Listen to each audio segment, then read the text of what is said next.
اللهم صل على سيدنا محمد وعلى آل سيدنا محمد كما صليت على إبراهيم وعلى آل إبراهيم في العالمين إنك حميد مجيد. قال الله تبارك وتعالى في كلامه المجيد: أعوذ بالله من الشيطان الرجيم بسم الله الرحمن الرحيم. ضرب الله مثلا عبدا مملوكا لا يقدر على شيء ومن رزقناه منا رزقا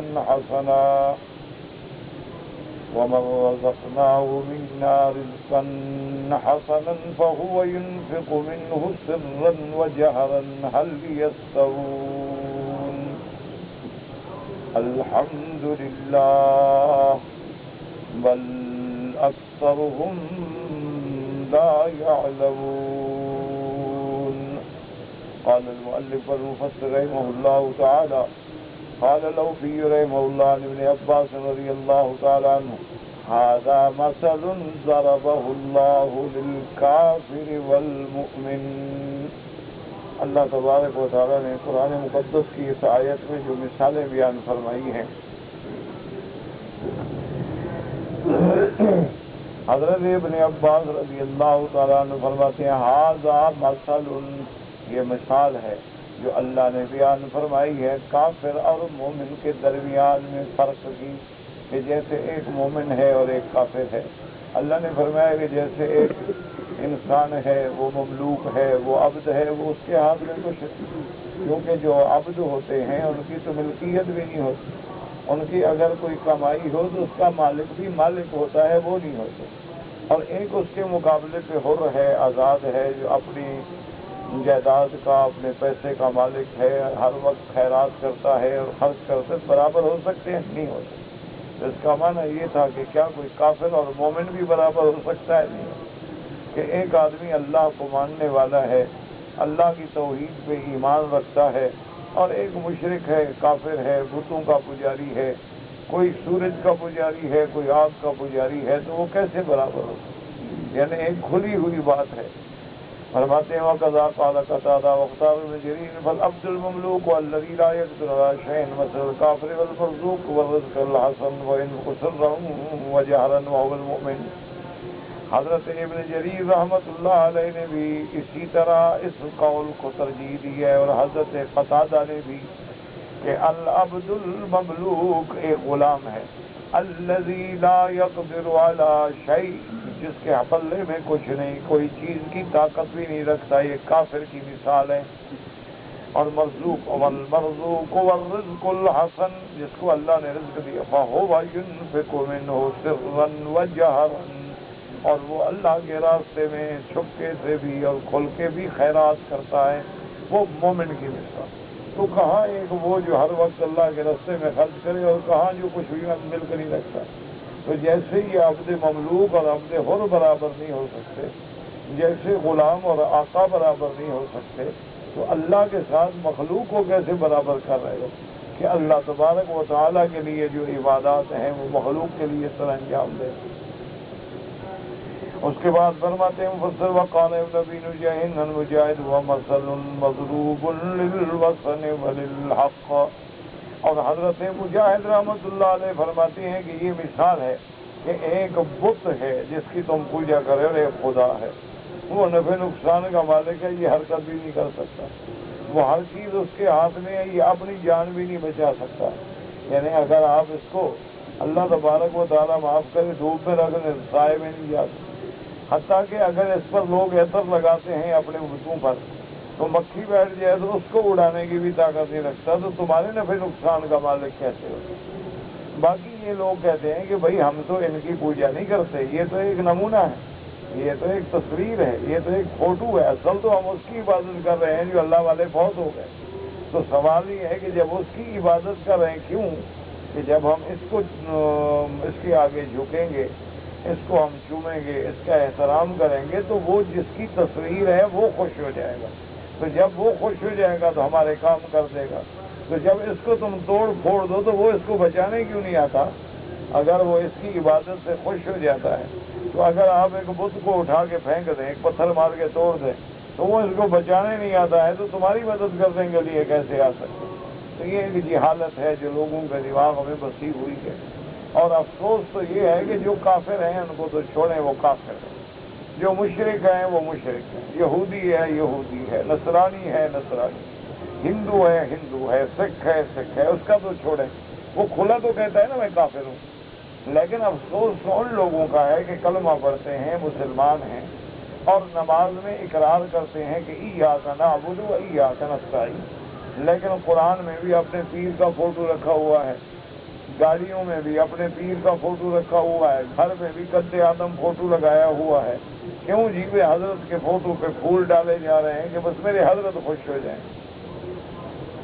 تو یہ تو بالکل وہی عقیدے ہیں جو حضرت نوح علیہ السلام سے لے کر میرے آقا سرکار دو عالم رحمت دو عالم سیدنا محمد مصطفیٰ صلی اللہ علیہ وسلم کے زمانے تک آئے۔ یہی عالم تھا نا کہ ایک دفعہ بی بی ام حبیبہ اور بی بی ام سلمہ رضی اللہ عنہن، بی بی صاحبہ جب حبشے سے تشریف لے آئیں تو انہوں نے، چونکہ دونوں نے ہجرت کی تھی حبشے کی، بی بی ام سلمہ نے بھی اور بی بی ام حبیبہ نے، تو بی بی ام سلمہ کے جو شوہر تھے وہ نصرانی ہو گئے، مرتد ہو گئے، اور بی بی ام حبیبہ کے شوہر فوت ہو گئے۔ جب یہ واپس آئیں اور امہات المومنین بنی تو انہوں نے حضور صلی اللہ علیہ وسلم کو ایک واقعہ سنایا۔ انہوں نے کہا کہ یا رسول اللہ صلی اللہ علیہ وسلم، ہم حبشے کے زمانے میں جب ہم مہاجر سے حبشہ تو ہم ایک مندر میں گئے، ایک کنیسہ میں گئے، اس کا نام تھا ماریا، یعنی اس عبادت خانے کا نام جو ہے وہ ماریا تھا، اور وہ نصرانیوں کا تھا، کیونکہ نصرانی جو ہے نا یہ میری ماریا، یہ مریم، بی بی مریم کے نام سے اس کا تخفف ہے، یعنی مخفف ہے، ماری رکھ دیں گے، میری رکھ دیں گے، ماریا رکھ دیں گے، مراد ہوتا ہے بی بی مریم کے نام سے مشابہت اور محبت۔ تو انہوں نے وہ جو اپنا عبادت خانہ بنایا تو اس کا نام بھی ماریا تھا۔ تو فرماتے ہیں کہ ہم وہاں گئے تو وہاں جو پادری تھے، احبار تھے، رہبان تھے، ان کے بڑے پادری نے ہم سے پوچھا کہ من این انتم، تم کس جگہ کے رہنے والے ہو؟ تو ہم نے کہا کہ من اہل الحجاز، ہم تو مکہ کے رہنے والے لوگ ہیں، ہجرت کر کے آئے تھے حبشہ کی طرف۔ انہوں نے کہا کہ مکہ میں ایک نبی پیدا ہوئے ہیں جن کا نام حضرت محمد رسول اللہ صلی اللہ علیہ وسلم، کیا تم ان لوگوں کو جانتے ہو؟ تو ہم نے کہا جی بات ہے، وہ تو ہمارے خاندان سے ہیں، ہم کیسے نہیں جانیں گے، ہم مکے کے لوگ ہیں، اور پھر یہ بی بی ام حبیبہ جو ہیں تو ابو سفیان کی بیٹی ہے، ابو سفیان جو ہیں وہ تو محمد مصطفیٰ کے چچا ہیں، تو ہم تو قریبی لوگ ہیں۔ تو اس نے کہا کہ اچھا اگر میں آپ لوگوں کو تصویریں دکھاؤں تو کیا تم پہچان لو گے؟ تو انہوں نے کہا کہ بالکل پہچان لیں۔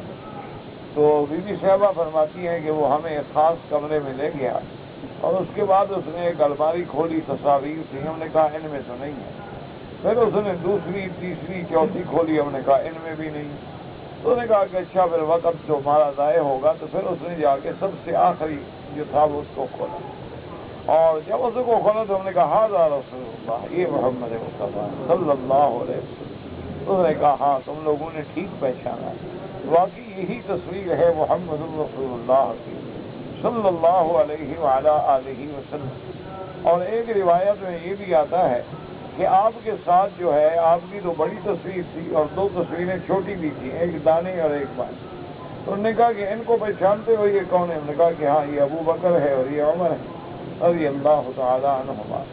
تو انہوں نے آگے حضور صلی اللہ علیہ وسلم کو یہ سنایا کہ یا رسول اللہ، ہم نے اپنے آنکھوں سے دیکھا، ہم نے اس کنیسہ میں جا کر اپنے آنکھوں سے آپ کی صورت دیکھی۔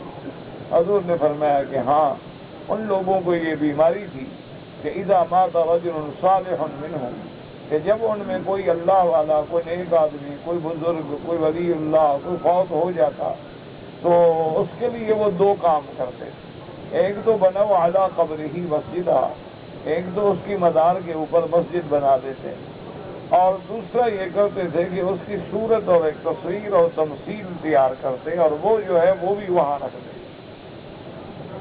تو یہ ان لوگوں کی عادت ہے. آپ نے فرمایا لعنہم اللہ، اللہ ان پہ لعنت کرے، اللہ تبارک و تعالیٰ انہیں ہلاک کرے کہ جب بھی کوئی اللہ والے فوت ہوتے گئے تو انہوں نے ہمیشہ یہی کہا.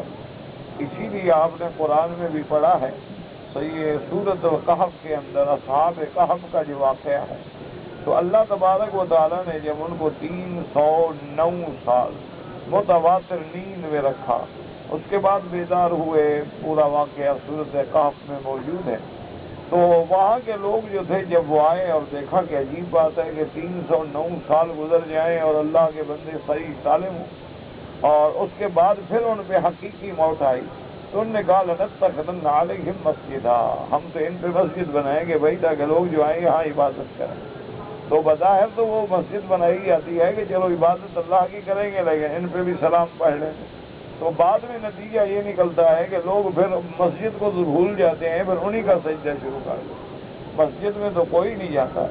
یعنی آپ میری بات پر یقین نہ کریں، تو جب آپ اپنے ملک میں جائیں تو وہاں تو آپ کو پتا ہے کہ بزرگوں کے عرس منائے جاتے ہیں اور بڑے بڑے اہتمام ہوتے ہیں. آپ کسی عرس پہ چلے جائیں اور وہاں جا کے دیکھ لیں کہ اگر زیارت کرنے والے اور قبر پہ آ کے سجدہ کرنے والے، قبر پہ آ کے ہاتھ باندھ کے مانگنے والے اگر 1000 آدمی ہیں اور نماز کا وقت ہو جائے تو مسجد میں 100 بھی نہیں جائے گا. حالانکہ ساتھ ہی مسجد ہوتی ہے لیکن مسجد میں 100 بندہ جائے گا، 900 قبر پہ کھڑا ہے. اللہ تبارک و تعالیٰ معاف فرمائے، کیونکہ وہ کہتے ہیں بابا نماز سے کوئی جنت نہیں ملتی، عبادت کرنے سے کوئی جنت نہیں ملتی، اعمال صالحہ سے کوئی جنت نہیں ملتی. اللہ والے راضی ہو جائیں بس جب چاہیں دروازہ کھول دیں اور آپ کو جنت میں پہنچا دیں. انہوں نے عبادت کر لی ہے، ہم نے تو ان کو راضی کرنا ہے. جب یہ راضی ہو گئے تو بس جنت کے دروازے جو ہیں وہ کھل جائیں. یہی وہ باتیں ہیں جو جاہلوں کے دماغ میں ڈال دی گئیں کہ ان میں اب نہ نماز ہے، نہ روزہ ہے، نہ تلاوت قرآن ہے، نہ عبادات ہیں. بس سال میں آئیں گے اور عرس منائیں گے یا 9 راتہ بیٹھیں گے اور مزار پہ سجدے کریں گے، ہاتھ باندھ کے طواف کریں گے، عاجزی کریں گے، باقاعدہ مانگیں گے، نام لے کے مانگیں گے. تو وہ اس شرک میں مبتلا ہو جاتے ہیں. تو اس کی ابتدا اسی طرح ہوتی ہے حضور صلی اللہ علیہ وسلم. اب باقی یہ بات رہی کہ بھئی انہوں نے تصویر کیسے بنائی، تو اس کا علماء نے مفصل جواب دیا ہے، اور ایک مختصر جواب یہ ہے کہ آپ نے دیکھا ہے نا جی کہ آج کل مثلا آپ اخباروں میں پڑھتے رہتے ہیں کہ کہیں اللہ معاف کرے کوئی ڈاکہ ہو گیا، قتل ہو گیا، تو پھر حکومت جو ہے، پولیس جو ہے، ان کی تصاویر جاری کرتی ہے مجرموں. تو حالانکہ انہوں نے مجرم دیکھے تھوڑے ہوتے ہیں. تو وہ لوگ ان سے پوچھتے ہیں کہ بھئی اندازہ کیا ہے، کیسے تھے؟ انہوں نے کہا جی لمبا قد تھا. اچھا چہرہ کیسا تھا؟ انہوں نے کہا گول تھا. اس نے کہا رنگ کیسا تھا؟ اس نے کہا کالا تھا. آنکھیں کیسی تھیں؟ انہوں نے کہا چندیائی سی. ناک انہوں نے کہا لمبا سا لگتا تھا. تو پھر وہ اندازے سے ایک تصویر بنا دی. تو اسی لیے انہوں نے بھی انبیاء علیہ السلام کی جو کتاب تورات میں صفت موجود ہے، انجیل میں صفت موجود ہے، اور سابقہ کتابوں میں میرے محبوب کی صفت موجود ہے، تو اس کو اندازہ کر کے انہوں نے تصویریں بنا لی. تو وہ تقریباً تصویر جو ہے وہ قریب ہوتی ہے اصل سے، کیونکہ اندازہ تھا. اور ایک ایک میرے محبوب کے بارے میں تو ایک ایک سیرت لکھی. سرکار دو عالم صلی اللہ علیہ وسلم کا قد مبارک، حضور صلی اللہ علیہ وسلم کا چہرہ مبارک، حضور صلی اللہ علیہ وسلم کے چلنے کا انداز، حضور صلی اللہ علیہ وسلم کے 2 کندھوں مبارک کے درمیان زیادہ فاصلہ، حضور صلی اللہ علیہ وسلم کی پشت مبارک پہ مہر نبوت، حضور صلی اللہ علیہ وسلم کے سینے پر ایک دھاری تھی بالوں کی جیسے چاندی کی تار چمکتی ہو، حضور صلی اللہ علیہ وسلم کی آنکھیں مبارک. اور یہ سارا نقشہ جو ہے اللہ نے تورات میں بیان فرمایا ہے. اسی طرح شمائل ترمذی میں بھی اللہ نے یہ نقشہ حضور صلی اللہ علیہ وسلم کی احادیث میں موجود. جن صحابہ نے دیکھا، جن کو زیارت نصیب ہوئی رضوان اللہ علیہم اجمعین، تو اس سے تصویریں بنا لی جاتی. اور اب تو خیر آسان ہے، اب تو ہر گھر میں کیمرہ ہے، ہر گھر میں فوٹوگرافی کا سامان ہے. اب تو ماشاءاللہ بڑے بڑے جو پیر ہیں ان کے ویڈیو ہیں، ان کی فلمیں ہیں، ان کے سب کچھ ہے. اب تو کوئی مسئلہ ہی نہیں نا جی. اب تو گمراہ ہونے کے لیے کئی دروازے کھلے ہوئے ہیں. صرف وہی بچ سکتا ہے جس کو اللہ ہدایت دے۔ اللہ تبارک و تعالیٰ کی ہدایت کے بغیر کوئی انسان بچ نہیں سکتا۔ ہمیشہ اللہ سے دعا مانگے، اسی لیے میرے آقا نے سرکار دو جہاں نے رحمت دو عالم نے یہ دعا سکھلائی ہے کہ اللہم یا مقلب القلوب والابصار ثبت قلوبنا علی دینک، اللہم یا مقلب القلوب ثبت قلوبنا علی دینک، اللہم یا مقلب القلوب ثبت قلوبنا علی دینک۔ اور ساتھ میرے آقا نے فرما دیا کہ القلوب بین اصابع الرحمن یقلبها کیف یشاء ویصرفها کیف یشاء، اور اسی طرح فرما دیا من یہد اللہ فلا مضل لہ ومن یضللہ فلا ہادی لہ۔ اللہ تبارک و تعالیٰ کے انگلیوں میں انسانوں کے دل ہیں، وہ جدھر چاہیں پھر، وہ چاہے تو ہدایت کی طرف پھیر دیں، وہ چاہے تو گمراہی کی طرف۔ لیکن ایک بات یاد رکھو، اللہ کبھی ظلم نہیں کرتے، اللہ تو ظلم سے پاک ہیں، وہ ہمیں کیوں گمراہ بنائیں زبردستی؟ اصل بات یہ ہے کہ جب ہماری صلاحیتیں باوجود ہدایت کے، دلائل کے، انبیاء کے، کتابوں کے، رسل کے قبول ہی نہیں کرتی ہیں، وہ جاتی ہی برائی کی طرف ہیں، تو پھر اللہ کہتے ہیں ان کو رہنے تو ہم بھی دنیا نہیں دیا۔ پھر اللہ تبارک و تعالی ختم اللہ علی قلوبہم وعلی سمعہم وعلی ابصارہم غشاوہ۔ اب دیکھو نا، سرکار دو جہاں آئے، کافروں نے حضور پاک کو بچپن سے دیکھا، حضور کا کردار، حضور کی سیرت، حضور کی صورت، حضور کی صداقت، حضور کی امانت، حضور کی دیانت، حضور کی عدالت سب ان کے سامنے، لیکن اس کے بعد بھی نہ مانے۔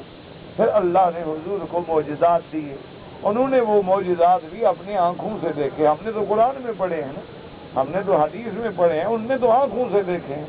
ہم نے تو پڑھا کہ حضور صلی اللہ علیہ وسلم کا معجزہ تھا کہ چاند دو ٹکڑے ہو گیا، لیکن انہوں نے تو آنکھوں سے دیکھا کہ چاند دو ٹکڑے ہو گیا، ایک ٹکڑا پہاڑ کے اس طرف ہے اور ایک ٹکڑا پہاڑ کے اس طرف، وہ تو آنکھوں سے دیکھ رہے ہیں، لیکن اس کے باوجود بھی نہ مانے تو پھر اللہ مہر دل پہ لگا دیتے ہیں، اور اس کے بعد پھر حق بات جو ہے سمجھ نہیں آتی۔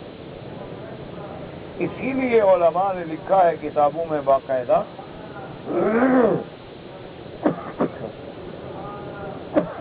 اللہ پاک رحمت فرمائے کہ انہوں نے لکھا ہے کتابوں میں کہ اگر کوئی آدمی ڈاکو ہے، ایک قاتل ہے، ایک شرابی ہے، ایک زانی ہے، اللہ معاف کرے کوئی نشے میں ہے، انہوں نے کہا اس سے تو امید ہو سکتی ہے کہ توبہ کر لے، کیونکہ وہ اس کام کو جیسا بھی ہے لیکن اچھا نہیں سمجھتا۔ ایک شرابی ہے، دوست پیتا ہے، اس کا شراب کے بغیر گزارا ہی نہیں، لیکن جب ہوش میں ہو نا اس سے بات کرو اس کو اچھا نہیں سمجھتا، وہ کہتا ہے بس جی دعا کرو میں تو عذاب میں پھنس گیا۔ ڈاکو ہے، چور ہے، وہ بھی اس کام کو اچھا نہیں سمجھتا، تو کسی وقت وہ توبہ کر سکتا ہے، لیکن جو بدعتی ہے وہ توبہ نہیں کرتا، اس لیے کہ وہ بدعت کو دین سمجھتا ہے، تو دین سے کیسے توبہ کرے؟ اس کے نزدیک بدعت جو ہے وہ دین ہے۔ اب وہ بیچارہ سمجھتا ہے کہ میں دین کا کام کر رہا ہوں، تو کوئی بندہ دین سے بھی توبہ کرتا ہے۔ اس لیے علماء نے لکھا ہے کہ ہر مجرم توبہ کر لیتا ہے لیکن بدعتی توبہ نہیں کرتا، الا من ہداہ اللہ، کہ ہاں اللہ اگر راضی ہو جائے، اس کا دل کھل جائے تو پھر یہ الگ بات ہے، ورنہ وہ دیکھو نا یہ اب ایک معمولی سی بات ہے، اللہ آپ کو بھی اور مجھے بھی سمجھنے کی توفیق۔ بڑے بڑے بزرگ جو ہیں، مثلاً جو ہمارے سامنے فوت ہوئے، جن لوگوں کے جنازے ہم نے خود پڑھے ہیں، جن کو قبروں میں ہم نے خود دفن کیا، جن کے قبروں کو کندھا ہم نے خود دیا، جن کی قبریں ہم نے خود کھودی، خود تیار کی، پھر ان پہ خود گنبد بنائے، روزے بنائے، سارا کام ہم نے کیا، تو جب آدمی یہ سب دیکھ رہا ہے کہ بابا وہ نہ تو اپنا روزہ بنا سکتے ہیں، نہ اپنی قبر بنا سکتے، نہ چارپائی پہ مرنے کے بعد خود لیٹ سکتے، نہ گھر سے مرنے کے بعد چل کے قبر پہنچ سکتے ہیں، تو ہماری مدد کو کیسے آ سکتے ہیں؟ اسے دیکھنے کے بعد بھی وہ گمراہ ہے، تو پھر اللہ گمراہ نہ کرے تو کیا کرے؟ پھر اللہ فرماتے ہیں فَذَرْهُمْ فِي طُغْيَانِهِمْ يَعْمَهُونَ، میرا بدنی پھر ان کو اپنے اندھیرے میں، ان کو اپنی سرکشی میں پڑا رہنے دیں، جب یہ اتنے اندھے ہو چکے ہیں کہ نہیں سمجھتے تو آگ لگا۔ آپ دیکھیں نا جی، دنیا میں آپ کا بیٹا ہے، ہر آدمی کو اولاد عزیز، دعا کریں اللہ سب کی اولادوں کو صالح بنائے۔ اللہ ہر مسلمان کی اولاد کو قرۃ عین بنائے، اللہ تبارک و تعالی سب اولادوں کو نافرمانیوں سے بچائے۔ آدمی کے لیے اولاد بڑی کمزوری ہے، بڑی کمزوری، یعنی انسان کے لیے سب سے بڑی کمزوری جو ہے وہ اولاد ہے، جس کی وجہ سے انبیاء روتے روتے آنکھیں لے بیٹھے، جن کے لیے انبیاء کی کمریں جھک گئی، اولاد ایسی کمزوری۔ لیکن کبھی اولاد اللہ نہ کرے، اللہ نہ کرے، اللہ نہ کرے بگڑ جائے، تو اب ماں باپ کیا نہیں کرتے، ہر قسم کا زور لگائیں گے، ہدایت کریں گے، دوستوں کے پاس جائیں گے، منت کریں گے، اس کے مطالبے مانیں گے، لیکن وہ بالکل بگڑ جائے تو کہتے ہیں بابا اب آس کر دو، ہمارا اولاد نہیں رہی، بس بھئی اب یہ ہدایت اس کو مل نہیں سکتی، یہ تو نہ ہو کہ پھر ہماری دولت پہ خرچ کر کے ڈاکے مارے، چوریاں کرے، زنا کرے، بہتر ہے کہ بھئی اخبار میں اعلان کرو بھئی نہ فرمان ہے، بس یہ ہم نے نکال دیا۔ تو جب ایک والدین انسان ہو کر بھی آخری حدوں تک محنت کرتے ہیں تو وہ تو ارحم الراحمین ہے، وہ بھی بندے کو آخری حد تک یہ مہلت دیتے ہیں کہ آج ٹھیک ہو جائے گا، آج توبہ کر لے، آج کر لے، آج کر لے، آج کر۔ لیکن جب بندہ کفر و شرک پہ اڑ جاتا ہے کہ جن کو اپنے ہاتھ سے خود قبر میں دفن کریں ان کو کہتا ہے مشکل کشا مدد فرما، اس کو کون سمجھائے جی؟ اللہ کے بندے جو فوت ہو گئے، جو اپنی موت کو بھی نہیں روک سکے۔ اچھا کتنے اولیاء اللہ ہیں جن کو ہم نے اپنے آنکھوں سے دیکھا ہے کہ معذور ہیں اور ریڑیوں پہ بیٹھے، کتنے اولیاء اللہ ہیں معذور ہیں چارپائی پہ آتے، کتنے اولیاء اللہ ہیں معذور ہیں مرید بیچارے اٹھا کے کندھوں پہ لے آتے ہیں، کتنے اولیاء اللہ ہیں بیماریوں میں ہسپتالوں میں پڑے ہیں، کتنے اولیاء اللہ ہیں کہ تکلیف میں ہیں، درد میں ہیں، پریشانیوں میں ہیں۔ تو جب اپنی پریشانیاں دور نہیں کر سکتے تو ہمارے مشکل کشا کیسے ہو سکتے؟ باقی بات یہ ہے کہ وہ اللہ سے دعا کرے، تم بھی دعا کرو، اللہ چاہے تو ہماری بھی سن لے اور اللہ چاہے تو ان کی بھی نہ سن۔ آپ کا کیا خیال ہے کہ ایوب علیہ السلام نے دعا میں کمی کی ہوگی؟ کیا خیال ہے آپ؟ حضرت آدم علیہ السلام کو جو جنت سے اتارا گیا تو کیا 24 گھنٹے میں بعد آرڈر آ گیا کہ واپس آ جاؤ؟ کتنا عرصہ تک آدم علیہ السلام روتے رہے، کتنا عرصہ بی بی حوا روتے، نبی ہیں، خلیفۃ اللہ فی الارض ہے۔ ربنا ظلمنا انفسنا ان لم تغفر لنا وترحمنا لنکونن من الخاسرین، کہ اللہ اگر تو نے بخش نہ دیا اور آپ نے رحم نہ کیا ہم تو بس گھاٹے والوں ہیں، گھاٹے والوں۔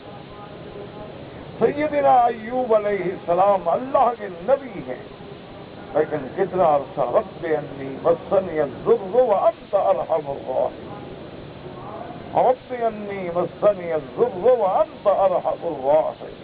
یہ اللہ کا قرآن ہے، خدا کے بندے کوئی ہیر رانجھا تو میں نہیں پڑھ رہا، کوئی آپ کو ہیر رانجھا سنا رہا ہوں، لیلا مجنوں سنا رہا ہوں، کوئی سیف الملوک سنا رہا ہوں، وہ آپ کو کچی روٹی اور پکی روٹی اور بند نامہ اور چند نامہ اور فلانا قصہ اور فلانا قصہ ہے، جاہلوں کے لکھے ہوئے قصے ہیں، سر ہے نہ پیر ہے نہ دلیل ہے نہ قصہ ہے، ایسے کھڑے ہوئے۔ انا للہ و انا الیہ راجعون، اللہ کا قرآن ہے۔ سیدنا یونس علیہ السلام مچھلی کے پیٹ میں ہے، اللہ کا نبی ہے، لا الہ الا انت سبحانک انی کنت من الظالمین۔ اچھا ہمارے لوگ جو ہے نا، جو بڑے سے بڑا بدعتی ہو نا، وہ بھی آیت کریمہ پڑھتا ہے، جو بڑے سے بڑے قبر پرست ہیں نا، ان پر بھی مشکل آ جائے تو کہتے ہیں جناب 1,25,000 دفعہ پڑھو گے تو ساری مشکلیں نکل جائیں، بس 1,25,000 دفعہ آیت کریمہ پڑھو۔ کیوں؟ کہتے ہیں جناب یہ وہ آیت ہے کہ یونس کو قید سے نکال دیا۔ تو یونس کو کس نے قید کیا؟ نکالا کس نے؟ تو تمہیں کون نکالے گا؟ قبر والا۔ پڑھ تو آیت کریمہ رہے ہو اور شام کو سجدہ قبر پہ کر رہے، یہ اس کا کیا علاج ہے؟ مجھے آپ بتائیں کہ یہ مسئلہ سمجھ نہیں آتا، کیا سمجھ نہیں آتا؟ اس لیے اور پھر دیکھیں میرے مولا کا جلال، عظمت و کمال، فرمایا لولا انہ کان من المسبحین للبث فی بطنہ الی یوم یبعثون۔ اللہ نے فرمایا کہ میرا پیغمبر یونس اگر میری تسبیح کہنے والا نہ ہوتا تو قیامت تک مچھلی کے پیٹ میں رہتا۔ خدا کے بندو، سارا قرآن پڑھتے ہو پھر بھی شرک کرتے ہو، سارا قرآن پڑھتے ہو اور پھر بھی داتا اللہ کے سوا کون داتا؟ کوئی عقل کی بات کرے۔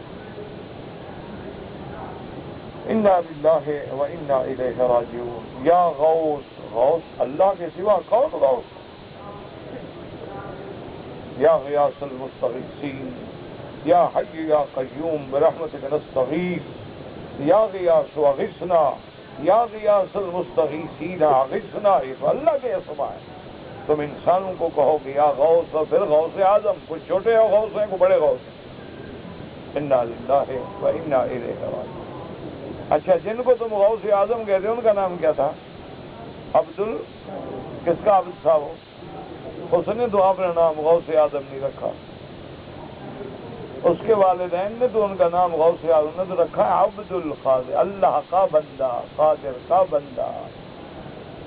وہ کہتا ہے میں عبد ہوں، یہ کہتے ہیں صحیح آپ تو غوث ہیں، صحیح آپ تو مشکل کشا ہے، آپ تو جناب ماشاء اللہ، بس کہتے ہیں جناب 2.5 کلندر ہوئے ہیں دنیا میں، یہ شکر ہے 5 ہوتے تھے تب برباد ہو جاتی پوری قوم، یہ بھی شکر ہے کہ 5 نہیں ہوئے۔ انا للہ و انا الیہ راجعون۔ بس دعا کرو اللہ ہمارے حال سے رحم کرے۔ باقی دیکھو اللہ کے کعبے میں بیٹھے، یہ نہ کہنا کہ ہمیں مسئلہ سمجھ نہیں آتا، صحیح کیا کریں، وہ بھی قرآن پڑھتے ہیں، وہ بھی قرآن میں جھوٹ بولتے ہیں۔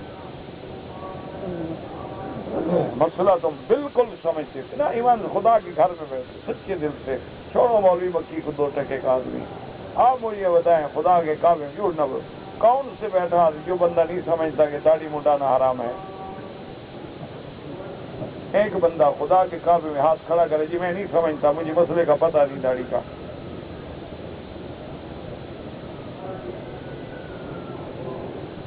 ایک بندہ، ہر بندے کو پتا ہے کہ داڑھی انبیاء کی سنت ہے، ہر بندے کو پتا ہے کہ میرے مدنی محبوب کی داڑھی مبارک۔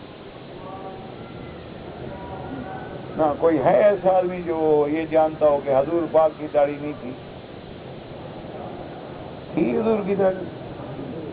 اچھا، حضور نے امت کو کیا ہدایت دی کہ میں نے رکھ لی ہے تم نہ رکھنا؟ نہ، حضور پاک نے امت کو یہی سکھلایا کہ بھئی میں نے داڑھی رکھ لی ہے، تمہیں کوئی ضرورت نہیں۔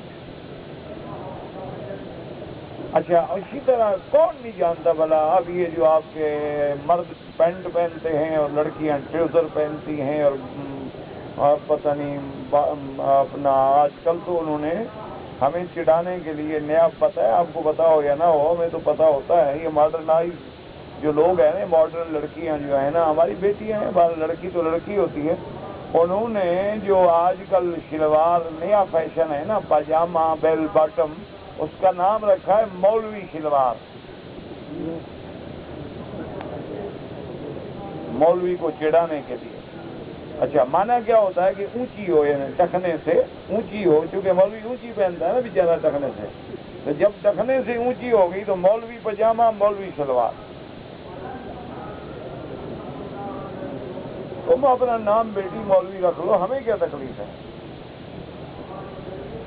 وہ ہمارے ہزاروی صاحب تھے نا، اللہ ان کی قبر پہ کروڑوں رحمتیں فرمائے، وہ MNA تھے، وہ بیچارے ممبر بن گئے، تو وہ فرماتے تو وہاں ایک عورت تھی، اللہ معاف کرے، پتہ نہیں مر گئی، پتہ نہیں زندہ ہے، مر گئی تو اللہ معاف کر دے، تو جو مر جائے تو اس کے لیے تو آدمی بد دعا نہیں کرتا ہے، تو وہ وزیر بھی تھی، وہ مجھے نام آتا ہے، میں نام نہیں لیتا تھا کہ غیبت نہ ہو، تو بہرحال یہ ہے کہ وہ بڑی منہ پھٹ قسم کی عورت تھی، اللہ بخشے بیچاری کو، تو وہ جناب کسی مجال ہے کہ وہ کسی کو بولنے نہیں دیتی تھی، بلکہ لوگوں کی بولتی بند کر دیتی تھی، اتنی بد زبان عورت۔ تو ایک دن اس نے مولوی صاحب کو خراب کرنے کے لیے، یہ پھر ہمیں تماشا بھی دیکھتی ہیں نا، یہ بڑی تیز ہوتی ہیں ہوتا ہے، تو اس نے مولوی صاحب کو، چونکہ مولوی صاحب جب بھی کھڑے ہوتے تو بیچارے کوئی دین کی بات کرتے، کوئی اللہ رسول کی، اب مولوی کو اور آتا ہی نہیں تو ہم کیا کریں، نہ مجھے جو آپ لے جاؤ اسمبلی میں کوئی اسٹیٹ بینک کی رپورٹ لکھ دوں گا، وہ میرا موضوع ہی نہیں. مجھے جب کوئی موقع ملے گا میں دین کی بات کروں گا، چاہے کوئی سنے یا نہ سنے. تو بہرحال اس نے کیا کیا جناب کہ بھئی وہ جب اسمبلی میں آئی نا جی تو سیدھی مولانا کی کرسی کی طرف گئی. مول صاحب جہاں بیٹھے تھے اور ان کے ساتھ ادھر ادھر جو ممبر بیٹھے تھے سب سے ہاتھ میں السلام علیکم السلام علیکم سب سے ہاتھ ملایا. اور اسی رو میں اب جناب اس نے اس کا منشا یہ تھا کہ اب جب میں مولوی صاحب کو ہاتھ ملاؤں گی السلام علیکم مولانا تو اب مولوی صاحب ہاتھ نہیں ملائیں گے تو پھر بھی جناب تماشا بن جائے گا کہ یہ پارلیمنٹیرین لوگ نہیں ہیں، ان کو پارلیمانی آداب ہی نہیں آتے، تہذیب ہی نہیں مولوی میں، جنگلی ہے. بھائی کیا ہے ہاتھ ملانے سے کیا ہو جاتا؟ تو بڑی دیکھو جی ممبر کی توہین کر دی نا، ہاتھ نہیں ملایا، ملنے کے لیے حاضر ہوئی بیچاری. اور اگر مولوی ہاتھ ملائے تو اخبار والے ہماری انتظار میں بیٹھے ہوتے ہیں، وہ فوراً جناب فوٹو لے لیں گے، دیکھو جناب مولوی اندر اسمبلیوں میں عورتوں سے ہاتھ ملاتے ہیں، باہر تقریر کرتے ہیں. تو اس نے اس طرح مولوی صاحب کو پھنسانا تھا کہ نہ ملائے تب بھی مرے اور اگر ہاتھ ملائے تب بھی مرے. خدا بندہ یہ تیرے سادہ دل بندے کدھر جائیں کہ درویشی بھی عیاری سلطانی بھی عیاری. تو وہ جناب بڑے تم تراک سے اس سے اور سیدھا مولانا کے پاس السلام علیکم مولانا. مولانا کھڑے ہو گئے، نے کہا بی بی پر گلے ملو، کیا گناہ کرو. بس اللہ نے ایسا ذلیل کیا نا، پھر نہیں ضرورت کی اس نے کسی کے آگے بولنے. میں نے کہا ہاتھ کیوں ملاتی ہو، سینہ ملاؤ. بس جناب منہ نیچا کالا سیاہ. اس نے کہا بھائی یہ تو مولوی کو خطرناک بلا ہے. ایسا پھر اس کے بعد اس کی پھر زبان ہی نہیں کھلی، اللہ نے مہر لگا دی، بس جان چھوٹ. سمجھ آ گیا نا مسئلہ آ گیا. مولوی بھی منہ میں زبان رکھتے ہیں، ان کو نہ چھیڑا کرو ورنہ جنازے بھی رل جائیں گے. یہ بڑی خطرناک قوم ہے. اللہ تبارک و تعالیٰ سے دعا کرو یہ پٹڑی پہ رہیں. ہاں یہ گمراہ ہوں نا تو بس بندے گئے. یہ انجن ہے نا، انجن اگر غلط ہو جائے گا ڈبے کدھر جائیں گے. بہرحال دعا کریں اللہ سب کی ہدایت کے ساتھ، دل سے دعا کیا کرو اللہ سب کی ہدایت کے ساتھ. اللہ عالم اسلام سے اپنے عذاب رفع فرما دے. ہم باقی گناہ گار ہیں، ہم تو خدا جانے اس سزا سے بھی زیادہ کے مستحق ہیں، لیکن ارحم الراحمین تو ہے، اکرم الاکرمین تو ہے نا، ستار و غفار بھی تو ہے نا. میرا اللہ ہمارے ساتھ اگر آپ رحم کا معاملہ فرما دیں گے تو آپ کے خزانے میں کوئی کمی تو آ نہیں جائے. اور آپ کا تو فرمان ہے کہ رحمتی وسعت کل شیء، اور آپ کا تو فرمان ہے کہ رحمتی سبقت علی غضبی، میرے غضب سے میری رحمت سبقت لے جاتی. تو میرا مولا امت مسلمہ پہ رحم کا فیصلہ فرما. اللہم ارحم امت محمد صلی اللہ علیہ وسلم. اللہم اغفر امت محمد صلی اللہ علیہ وسلم. اللہم اجبر امت محمد صلی اللہ علیہ وسلم. تو میرا بھائی یہ نہ کہا کرو گے جی ہمیں مسئلہ سمجھ نہیں آتا، داڑھی رکھنی چاہیے یا نہیں رکھنی چاہیے، اور جناب یہ جین پہننی چاہیے یا نہیں پہننی چاہیے، وہ جی ہماری بیٹی کو یہ منی اسکرٹ اور سکرٹ اور ٹراؤزر اور یہ بیل باٹم پہننے چاہیے. ابو بکر صدیق پینٹ پہنتے کون نہیں جانتا؟ سیدنا ابو بکر، سیدنا عمر، سیدنا عثمان، سیدنا علی، سیدنا حسن، سیدنا حسین، اہل بیت رسول، عشرہ مبشرہ، اصحاب بدر، اصحاب حدیبیہ، اصحاب احد، میرے مدنی کے تمام صحابہ میں کس نے پینٹ پہنی ہے؟ یہ آپ کا جو گھروں میں آج کل لباس ہے بی بی فاطمہ پہنتی. سیدھی بات کرو، کھل کے کہو کہ بابا ہمیں نہ قرآن چاہیے، نہ نبی چاہیے، نہ صحابہ، نہ اہل بیت، نہ ازواج مطہرات، ہمیں کفر چاہیے، یہودیت چاہیے، انگریز چاہیے. سیدھی بات کرو. یہ آدھا تیتر آدھا بٹیر نہ بنو. یہ نہ کرو بس یا سیدھا مسلمان ادخلوا فی السلم کافۃ، یا سیدھا کافر۔ یہ جو ہے نا آدھا ٹیچر آدھا بٹیر، کعبے میں آئے یا رب البیت یا اللہ، ادھر یا داتا یا عبد القادر جیلانی، یہ کیا ہے؟ یہ کیا ہے؟ دیکھو نا ابو جہل ابھی لہب کافر تھے نا، چلو کافر تو تھے نا، پھر ان کو پتہ تھا کہ لا الہ پڑھنے کے بعد پھر کتنا بڑی ذمہ داری، ان کا حضور ہم نہیں پڑھتے، بس نہیں پڑھا۔ اور جنہوں نے پڑھ لیا لا الہ الا اللہ محمد الرسول اللہ، پھر وہ کبھی قبر پہ نہیں جھکے، انہوں نے تو حضور کی قبر پہ بوسہ نہیں دیا تو پیر کی قبر پہ کیا بوسہ۔ جنہوں نے کلمہ ایک دفعہ پڑھ لیا ہے وہ تو خاتم الانبیاء کی قبر پہ جا کے بھی نہیں جھکے، ان کو پتہ تھا کلمہ مبارک کا، ذمہ داری کا پتہ تھا کہ توحید کیا ہے۔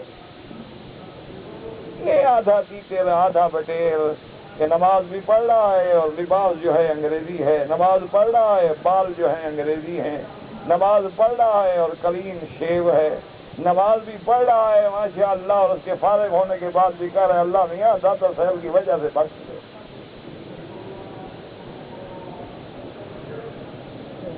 یہ کیا دین ہے؟ کیا یہ نہ کہو ہمیں مسئلے کا پتہ نہیں، تمہیں سارا پتہ ہے، تمہیں ہر چیز کا پتہ ہے جناب، مسئلے کا بالکل پتہ ہے، تمہیں شرک کا بھی پتہ ہے، بدعت کا بھی پتہ ہے، بل بات یہ ہے جہاں حلوہ ملتا ہے ہر کوئی ادھر جاتا ہے۔ توحید والوں کے مقدر میں تو پتھر ہوتے ہیں، ان کو تو وہابی کہتے ہیں، گالیاں دیتے ہیں، پتھر مارتے ہیں، برا کہتے ہیں، یہ حلوہ مٹھائی شریف، حلوہ شریف، جمعرات شریف، کل شریف، 11ویں شریف، 12ویں شریف، چیلم شریف، یہ سارا کچھ ادھر ملتا ہے، ہمارے پلے میں تو ہے کچھ ہے۔ وہ کہتے ہیں ابھی کھاؤ پیو یار، کس نے دیکھا ہے، دیکھا جائے گا۔ انا للہ و انا الیہ راجعون۔ باقی یہ نہ کہنا کبھی کہ ہمیں مسئلے کا پتہ نہیں، وہ جی توحید سمجھ نہیں آئی، وہ حضرت یہ بال ہم اگر یوں مانگ نکالتے ہیں تو کوئی حرج نہیں، ہر بندے کو پتا ہے کہ حضور سیدھی مانگ نکالتے، ہر بندے کو پتا ہے، ہر بندے کو پتا ہے حضور پاک نے لکڑی کا مسواک پڑھا، کبھی حضور نے بالوں کے برش نہیں لگائے، کبھی ربڑ کے برش نہیں استعمال کیے، ہر مسلمان کو پتا ہے،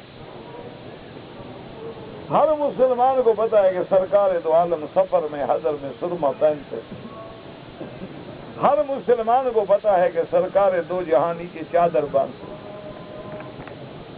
ہر مسلمان کو پتا ہے حضور قمیض مبارک لمبا تھا، یہ نہیں جیسے توپ ہے یعنی کچھ لمبا نیچے گھٹنے سے نیچے، ہر مسلمان کو پتا ہے حضور ٹوپی مبارک بھی رکھتے، اوپر پگڑی مبارک بھی باندھتے، ہر مسلمان کو پتا، یہ نہ کہو کہ ہمیں پتا نہیں، یہ جھوٹی بات،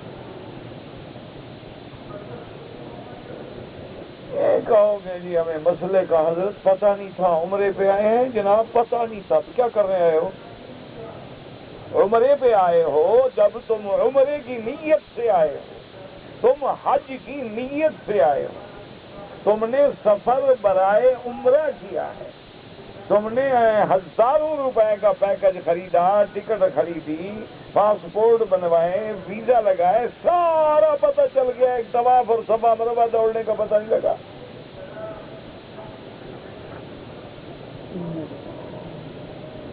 وہ جی اصل میں جو تھے نا جی چادریں احرام والی، وہ سامان میں چلی گئی، تو تم کیا کرنے آ رہے تھے؟ وہ چادریں تو تم نے بھیجی سامان میں، تو تم مہربانی فرما کے کوئی زیارت کروانے آ رہے تھے کعبہ شریف کو؟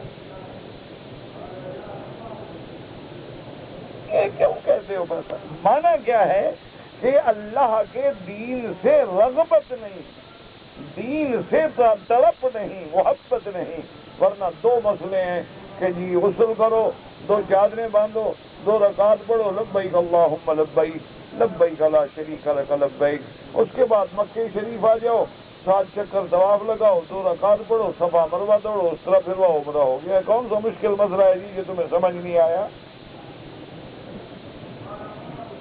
اچھا چلو پھر اس مسئلے میں تو کوئی بابا حنفی شافعی کا جھگڑا بھی نہیں، کوئی بریلوی دیوبندی کا جھگڑا بھی نہیں بھائی۔ عمرے میں کوئی جھگڑا ہے؟ دیوبندی کہتے ہیں 7 چکر لگاؤ، بریلوی کہتے ہیں 9 لگاؤ۔ دیوبندی کہتے ہیں صفا سے شروع کرو، بریلوی کہتے ہیں مروا سے شروع کرو۔ ہے جھگڑا کوئی؟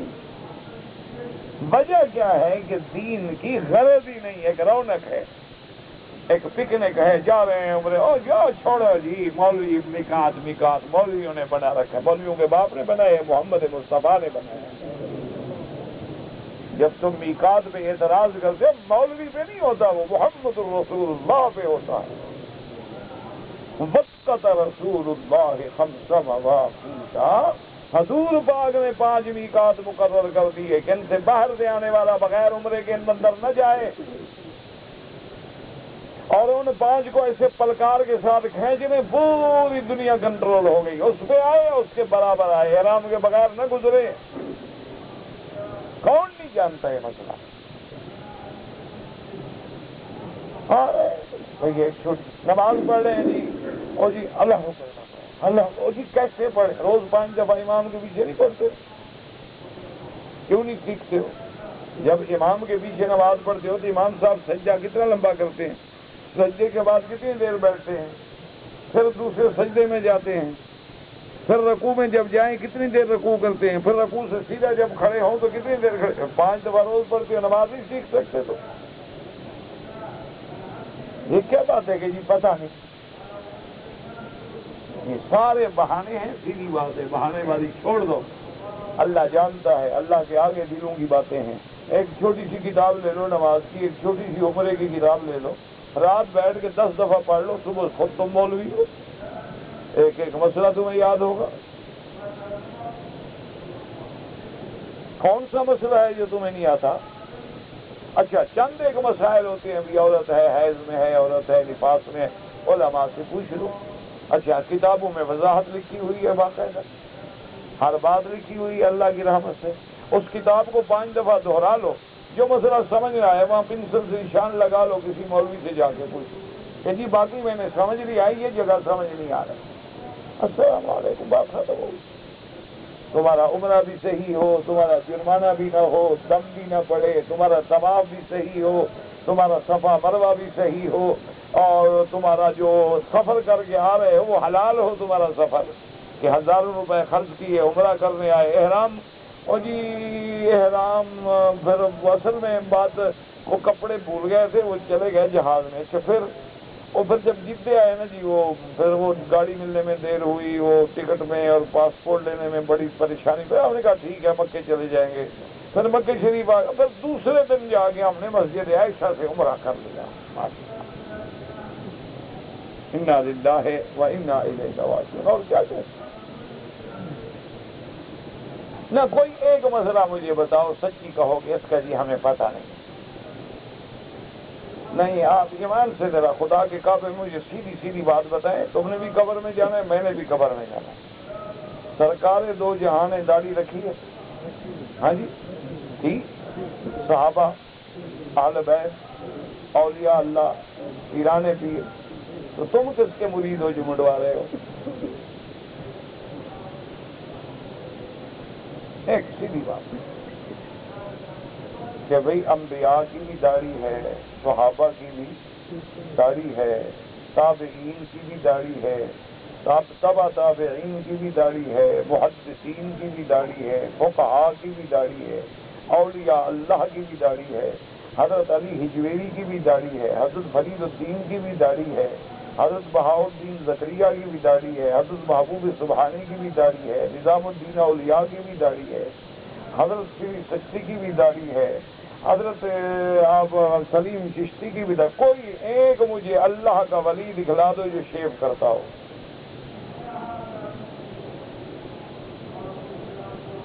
ایک مجھے، ایک 10,000 نہیں، ایک اولیاء اللہ ہو اور شیو کرتا ہو، تو پھر آپ کس کی بیعت ہے؟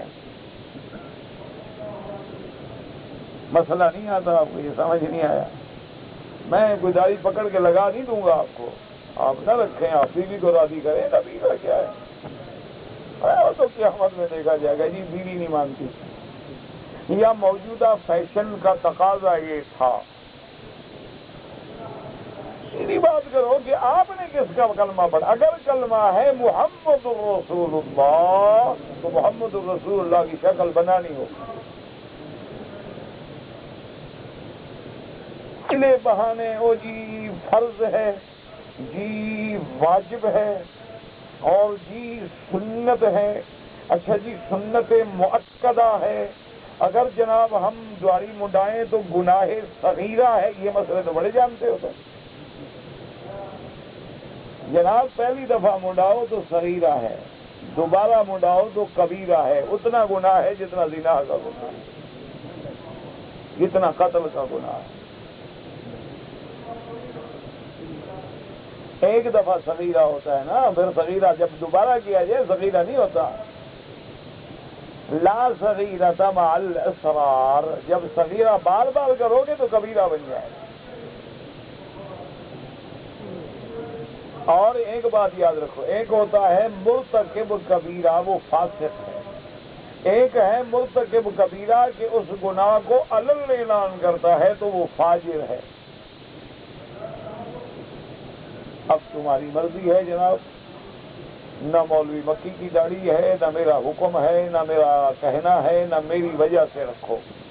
بعض یہ دیکھ لو مجھے مہربانی کر کے کہ 1,24,000 حضرت آدم سے لے کر میرے مدنی تک اور حضرت میرے مدنی پاک سے لے کر آج تک کسی اولیاء اللہ کا حکم یا دکھلا دو گے جی شیو کرنا کوئی حرج نہیں، چھوٹا موٹا گناہ ہے، چلو پھر میں بھی تمہارے ساتھ 2-4 دن جوانی کا شوق پورا کر لوں گا، اور نہ دکھا سکو تو گھر میں فیصلہ کر لو کہ تم کس کی اتباع کر رہے ہو۔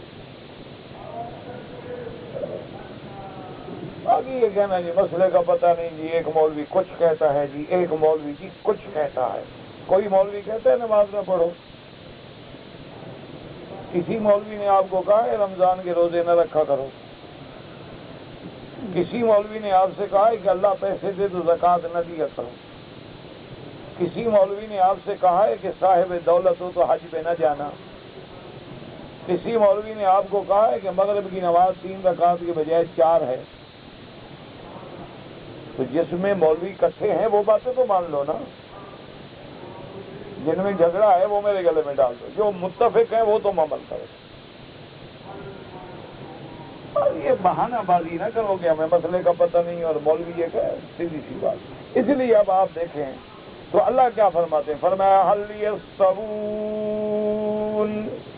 الحمدللہ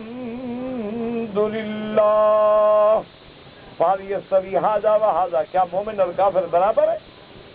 فلما كان الفرق بينهما ظاهرا واضحا بينا لا يجهله الا كل غبي، اللہ پاک فرماتے ہیں کہ جب یہ بات کھلی ہے کہ مومن مومن ہے، مشرک مشرک ہے، موحد موحد ہے، مشرک مشرک ہے، مومن مومن ہے، کافر کافر ہے، ماننے والا ماننے والا ہے، نہ ماننے والا، یہ بات کھلی ہے، کوئی دنیا کا غبی بھی ہو اس کو بھی سمجھ آ سکتی ہے۔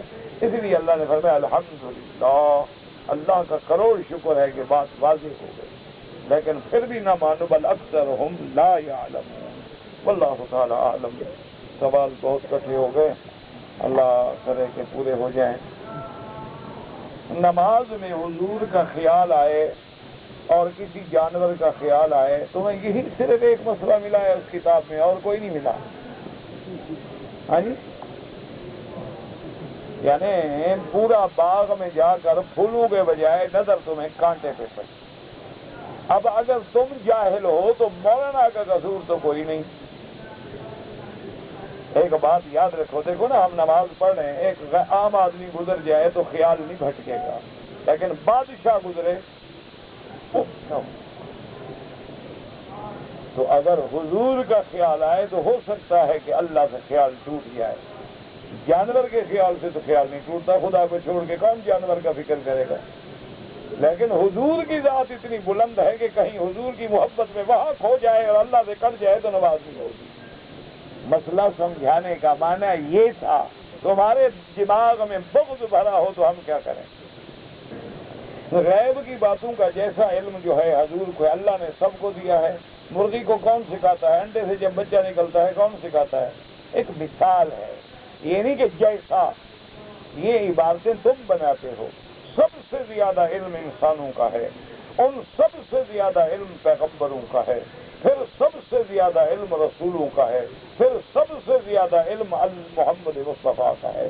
لیکن اللہ کے سامنے انک تعلم ولا اعلم، یا اللہ تو جانتا ہے ہم کچھ بھی نہیں جانتے۔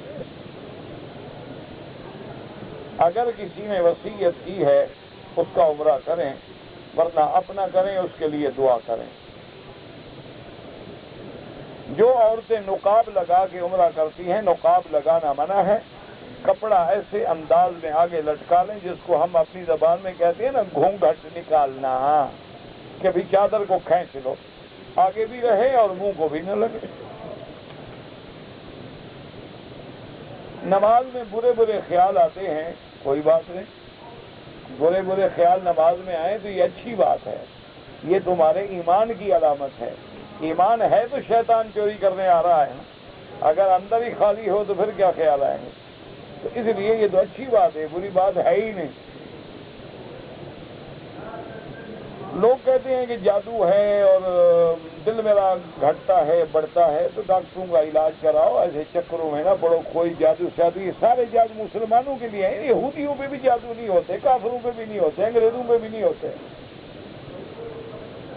یہ سارے تویز بھی ہمارے خلاف چلتے ہیں، جادو بھی ہمارے خلاف چلتا ہے جادو دنیا میں، لیکن چکروں میں نہ پڑو۔ بس سورت بقرہ پڑھو اور سورت آل عمران پڑھو، اللہ کا قرآن پڑھو، اللہ سب بلاؤں سے دور کریں گے۔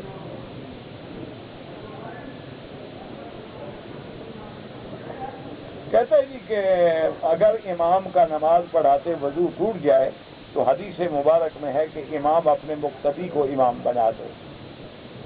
اسی لیے جیسے کہ حضور تشریف لے آئے تو ابو بکر ہٹ گئے، تو اب حضور ابو بکر کے امام بن گئے، ابو بکر امت کے امام بن گئے۔ یہ تو حدیثوں میں واضح ہے، تمہیں نہ آئے تمہارا کیا قصور ہے بھائی؟ اگر فجر کی سنتیں چھوٹ جائیں تو نماز کا سلام پھیر کے پڑھ لو یا سورج نکلنے کے بعد پڑھو، لیکن فجر کی سنتیں نہ چھوڑا کرو۔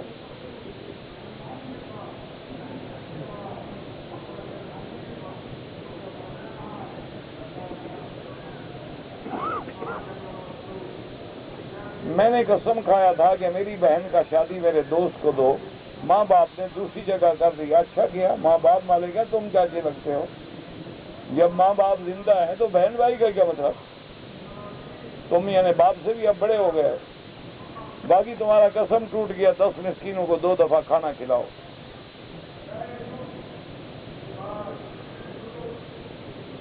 ایک آدمی کی یعنی بیوی کو طلاق دے دیا، اب چاہتا ہے پھر شادی کرنے کے لیے۔ تم جانو وہ جانے، کون سا مسئلہ ہے؟ میری بیوی کہتی ہے تمہیں داڑھی اچھی نہیں لگتی، اس کو بہت توبہ کرے۔ ایک ہے داڑھی نہ رکھنا، یہ تو ہے گناہ، اور ایک ہے داڑھی کو برا کہنا، تو آدمی کافر ہو جاتا ہے۔ کافر ہو جائے تو مسلمان اور کافر کا نکاح رہتا ہی نہیں۔ ایک تو بیوی کو کہو توبہ کرے اور نکاح بھی دوبارہ کرو۔ یہ دیکھا کہ 3 مرتبہ اپنے ملک سے بغیر احرام کے آیا ہوں، ماشاءاللہ، 3 بکری ادا کرو۔ اگر ایک آدمی تندرست ہے لیکن بیٹھ کے نوافل پڑھتا ہے تو آدھا ثواب ملے گا، اجر القائد نصف اجر القائم، کہ اگر کوئی آدمی بلا وجہ بدون عذر، ایک ہے معذور ہے، مریض ہے، 2 سال مریض ہے، کوئی بات نہیں، لیکن ایک آدمی تندرست ہے پھر بھی بیٹھ کے نفلیں پڑھ رہا ہے، ثواب آدھا ہو رہا ہے۔ اب تمہاری مرضی، آدھا لو یا پورا لو۔ اگر کوئی آدمی مشرک ہے، شرک کرتا ہے تو اس کا ذبیحہ حرام ہے، بدعتی نہیں، مشرک۔ اور یہ نہیں کہ تم خود کہہ دو یہ مشرک ہے، واقعتاً وہ مشرک ہو۔ اگر امام 2 طرف سلام پھیرے، ٹھیک ہے، ایک طرف جنازے میں پھیرتے ہیں وہ بھی جائز ہے، لیکن تم دوسرا پھیر دو تب بھی جائز ہے، کوئی جھگڑا نہیں، کوئی لڑائی نہیں۔ پھر کوئی دینی کتاب پڑھیں اور وضو نہ رہے پڑھتے رہو، لیکن ادب یہی ہے کہ قرآن و حدیث کو بغیر وضو نہ چھوا جائے، یہ ادب ہے۔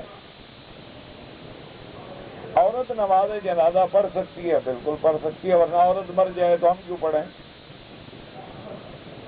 اللہ کے بندے ہم پڑھ سکتے ہیں، وہ بھی پڑھ سکتی ہے۔ معنی یہ ہے کہ جنازے کے لیے گھر سے نہ آئے، اگر مسجد میں موجود ہے تو پڑھے۔ اگر عصر اور مغرب کے درمیان میں ہم طواف کریں، اگر آپ حنفی ہیں تو اس کی نماز جو ہے مغرب کے بعد پڑھیں، اور امام شافعی اور امام احمد بن حنبل رحمت اللہ علیہم کے نزدیک مکے میں جب طواف کرے ہر وقت نماز پڑھنا جائز ہے۔ آپ کی کیسٹ کہاں ملتی ہے؟ میں بیچتا ہوں، مجھے پتا ہے۔ اللہ کے بندے کسی دکان سے پوچھو، اب یہ بھی میرا مسئلہ ہے کہ میں بتاتا رہوں۔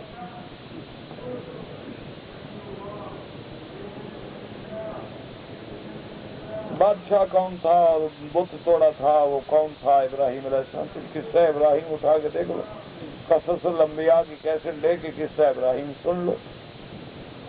میں جب مسجد میں جاتا ہوں تو میرا دل کانپتا ہے، میرا ذہنی توازن خراب ہے، اس کا علاج کراؤ۔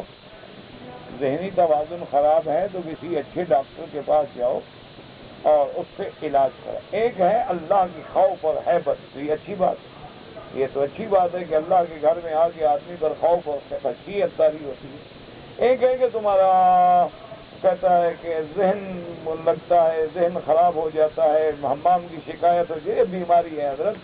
ڈاکٹر کے پاس جا کے، نفسی ڈاکٹر ہوتے ہیں، نفسیات سائیکاٹرسٹ جو دماغی علاج کرتے ہیں، اس کے بعد جاؤ، ایک دو میٹنگ کریں گے، پھر آپ ٹھیک ہو جائیں گے۔ یہ جلدی علاج کراؤ، ایسا ہو کہ پھر پیر بن جاؤ، اسی طرح بندہ بگڑتا ہے، یہیں سے کام شروع ہوتا ہے۔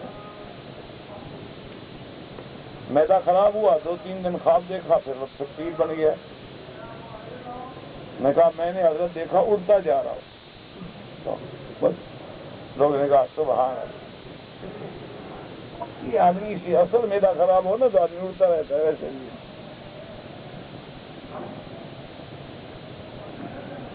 آپ شلوار قمیض پہنا کریں، آپ کو اچھا لگتا ہے، پہنتا تو ہوں، اور تقریر بھی اسی میں کیا کریں، اس میں بھی کرتا ہوں۔ آپ نے نہیں دیکھا تو آپ کا قصور ہے۔ کپڑا ہے جو اللہ دے دے پہن لو۔ بابا میرا درس بھی الحمدللہ عربوں کے لیے بھی ہے اور آپ کے لیے بھی، اس لیے کبھی عربی پہنتا ہوں کبھی وہ پہنتا ہوں، تو دونوں سے گزارا کر رہے ہیں نا۔ بہرحال مہربانی آپ کی۔ آپ نے خواب دیکھا، مجھے نہیں پتا خواب کا۔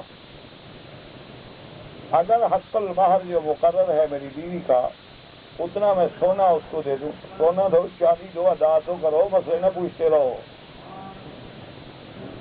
کوئی مسلمان عورت کسی اجنبی سے ہاتھ ملا سکتی ہے؟ بالکل حرام۔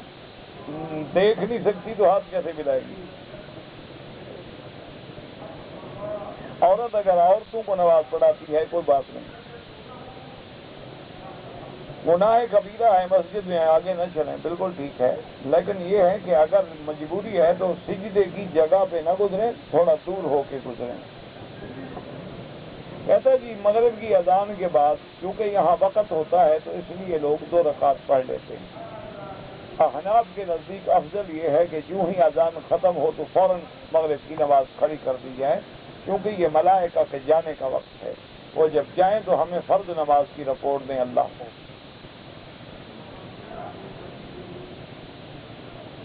کہتے جی کہ شیعہ اور سنیوں میں نکاح جائز ہے، بہتر ہے کہ نہ کریں، جھگڑے پیدا ہوتے ہیں، اختلاف پیدا ہوتے ہیں، اولادیں ہوتی ہیں، اور پھر بلا وجہ جنگلی خنزیر ہو یا پالتو خنزیر ہو، دونوں حرام ہیں۔